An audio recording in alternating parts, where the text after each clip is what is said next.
ಇದೀಗ IPL ಮ್ಯಾಚ್ಗಳು ಆರಂಭ ಆಗಿರ್ತಕ್ಕಂಥದ್ದು ಇನ್ನೇನು ಕೆಲವೇ ದಿನಗಳಲ್ಲಿ ಮ್ಯಾಚ್ ಸ್ಟಾರ್ಟ್ ಆಗುತ್ತೆ. ಅದರ ಬೆನ್ನಲ್ಲೇ ಏನು RCB ತಂಡಕ್ಕೆ ಕನ್ನಡಿಗರು ಸಾಕಷ್ಟು ಏನು ಬೆಂಬಲ ಕೊಡ್ತಾ ಬಂದಿದ್ದಾರೆ. ಆದರೆ RCB ಆಡಳಿತ ಮಂಡಳಿ ಈ ಬಾರಿ ಏನು ಎಕ್ಸ್ ಟ್ವೀಟ್ ಖಾತೆಯಲ್ಲಿ ಹಿಂದಿ ಅಕೌಂಟನ್ನು ತೆಗೆದಿರ್ತಕ್ಕಂಥದ್ದು ಇದು ಕನ್ನಡ ಪರ ಸಂಘಟನೆ ಆಗಿರ್ಬೋದು, RCB ಫ್ಯಾನ್ಸ್ಗೆ ಸಾಕಷ್ಟು ಅಸಮಾಧಾನ ಆಗಿರ್ತಕ್ಕಂಥದ್ದು. ಇದಕ್ಕೆ ತೀವ್ರ ಆಕ್ಷೇಪ ಕೂಡ ವ್ಯಕ್ತವಾಗ್ತಿದೆ. ಈ ಹಿನ್ನೆಲೆಯಲ್ಲಿ ನಮ್ಮ ಜೊತೆ ಮಾತನಾಡೋಕ್ಕೆ ಕರ್ವೆ ರಾಜ್ಯಾಧ್ಯಕ್ಷ ಪ್ರವೀಣ್ ಶೆಟ್ಟಿ ಅವರಿದ್ದಾರೆ. ಅವ್ರನ್ನೇ ಮಾತನಾಡ್ಸೋಣ.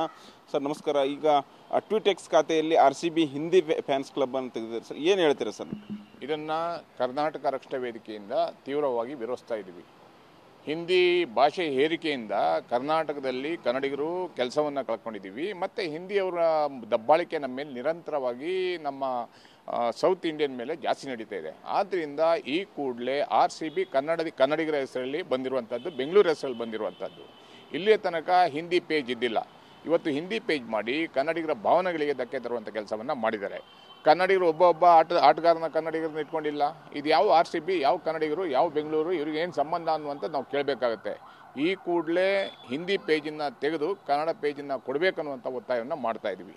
ಇಲ್ಲ ಅಂದರೆ ಅವರ ಕೇಂದ್ರ ಕಚೇರಿ ಮತ್ತು ಆಡುವಂಥ ಆಟಕ್ಕೆ ತೊಂದರೆ ಕೊಡುವಂಥ ಕೆಲಸವನ್ನು ಕರ್ನಾಟಕ ರಕ್ಷಣಾ ವೇದಿಕೆ ಮಾಡಬೇಕಾಗತ್ತೆ ಅನ್ನುವಂಥ ಎಚ್ಚರಿಕೆಯನ್ನು ಕೊಡ್ತೀವಿ. ಕರ್ನಾಟಕದಲ್ಲಿ ಕನ್ನಡಿಗನೇ ಸಾರ್ವಭೌಮ. ಕನ್ನಡ ರಾಷ್ಟ್ರೀಯ ಭಾಷೆ ಕನ್ನಡ. ಹಿಂದಿ ಮಾತ್ರ ರಾಷ್ಟ್ರೀಯ ಭಾಷೆ ಅಲ್ಲ, ಈ ದೇಶದ ಎಲ್ಲ ಭಾಷೆಗಳು ರಾಷ್ಟ್ರೀಯ ಭಾಷೆ.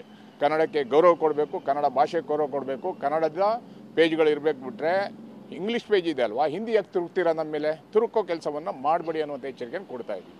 ಇದು ಒಂದು ಕಡೆ ಸರ್, ಏನು RCB ಆಡಳಿತ ಮಂಡಳಿ ಇದೆ, ಏನು ಹಿಂದಿ ಓಲೈಕೆಗೋಸ್ಕರ ಮಾಡ್ತಿರೋದು ಹೇಗೆ ಅಂತ ಸರ್?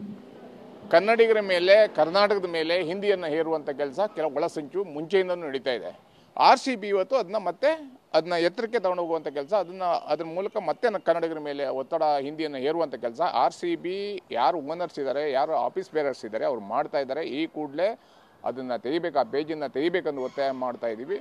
ತೆಗೆದಿಲ್ಲ ಅಂದರೆ ಕನ್ನಡಿಗರ ವಿರೋಧಿ, ಕರ್ನಾಟಕದ ವಿರೋಧಿ RCB ಅನ್ನುವಂಥದ್ದು ನಾವು ಹೇಳಬೇಕಾಗತ್ತೆ ಅನ್ನುವಂಥ ಎಚ್ಚರಿಕೆಯನ್ನು ಕೊಡ್ತಾ ಇದ್ದೀವಿ. ಸರ್, ಈಗ ಒಂದು ವೇಳೆ ಅಕೌಂಟನ್ನು ಡಿಲೀಟ್ ಮಾಡಲಿಲ್ಲ ಅಂದರೆ ಮುಂದಿನ ದಿನಗಳಲ್ಲಿ ನಿಮ್ಮದು ಪ್ರತಿಭಟನೆ ಯಾವ ರೀತಿಯಾಗಿರುತ್ತೆ ಸರ್? ಏನು ಎಚ್ಚರಿಕೆ ಕೊಡ್ತೀರಾ RCB? ಕರ್ನಾಟಕ ರಕ್ಷಣಾ ವೇದಿಕೆ ಹೋರಾಟಗಳನ್ನು ಎಲ್ಲ ಹಂತದಲ್ಲೂ ನೋಡಿದ್ದೀರಾ, ಇಡೀ ದೇಶನೇ ನೋಡಿದೆ.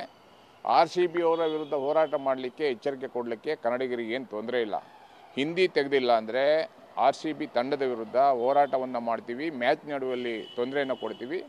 ಮತ್ತು ಅವರ ಆಫೀಸ್ ಎಲ್ಲಿದೆ ಅಲ್ಲಿ ಹೋಗಿ ನಮ್ಮ ಹೋರಾಟವನ್ನು, ಪ್ರತಿಭಟನೆಯನ್ನು ಸಲ್ಲಿಸುವಂಥ ಕೆಲಸವನ್ನು ಮಾಡ್ತೀವಿ ಅನ್ನೋಂಥ ಎಚ್ಚರಿಕೆಯನ್ನು ಕೊಡ್ತಾ ಇದ್ದೀವಿ. ಸರ್, RCB ಅಂದರೆ ಒಂದು ರೀತಿ ಎಲ್ರಿಗೂ ಇದು ಕನ್ನಡಿಗರಾಗಿರ್ಬೋದು, ಕನ್ನಡ ಪರ ಸಂಘಟನೆಗಳಾಗಿರ್ಬೋದು, ಈಗ ಅಭಿಮಾನಿಗಳು ಎಷ್ಟು ಘಾಸಿಗೊಳಿಸಿದೆ ಅಂತ ಸರ್ ನೀವು ಒಬ್ಬರು ಅಭಿಮಾನಿಗಳಾದ್ರೆ? ಖಂಡಿತವಾಗಲೂ ಹಿಂದಿಯನ್ನು ಕನ್ನಡಿಗರ ಮೇಲೆ ಹೇರೋಕೆ ಹೋದರೆ ಪ್ರತಿಯೊಬ್ಬ ಕನ್ನಡಿಗರಿಗೂ ನೋವಾಗುತ್ತೆ. ನಮ್ಮವರೇ RCB ಹೆಸರು ಇಟ್ಕೊಂಡು, ಬೆಂಗಳೂರು ತಂಡ ಅಂತ ಹೆಸರು ಇಟ್ಕೊಂಡು ಕನ್ನಡಿಗರಿಗೆ ನೋವುಂಟು ಮಾಡುವಂಥ ಕೆಲಸವನ್ನು ಮಾಡಬಾರ್ದು. ಹಿಂದಿಯನ್ನು ಹೇರುವಂಥ ಕೆಲಸವನ್ನು ಬಿಟ್ಬಿಡ್ಬೇಕನ್ನುವಂಥ ಒತ್ತಾಯವನ್ನು ಮಾಡ್ತಾ ಇದ್ದೀವಿ.